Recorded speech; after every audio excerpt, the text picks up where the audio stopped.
Gift আমার তরফ থেকে। কিসের টাকা? এই ব্যাপারটা কেমন? কি রে চা খাবা? পুচু? হ্যাঁ বলো। এ নাও গিফট আমার তরফ থেকে। পয়লা বৈশাখ, কিসের টাকা? পয়লা বৈশাখের গিফট। পয়লা বৈশাখের গিফট? জামা কাপড় কিনবি? হ্যাঁ আড্ডা মারবো ঘরে। আড্ডা না, এতগুলো টাকা পয়লা বৈশাখে আমার আর সুরজিতের দুইজনের জামা কাপড়? তুই একা কিনবি, সুরজিৎকে আলাদা পরে কিনে কিসের দেবো। টাকা? এত টাকা এটা পয়লা বৈশাখ করে দিলাম এবার প্রথম। বেশ পেমেন্ট ঢুকছে?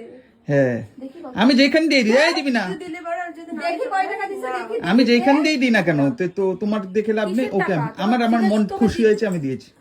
কিসের টাকা?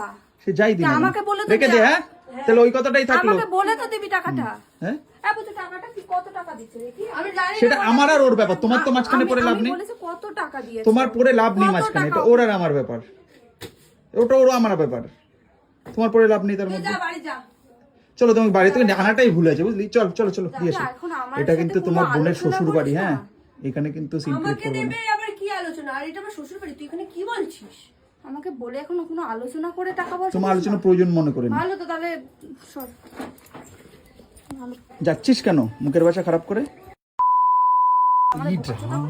কি মুখের ভাষা!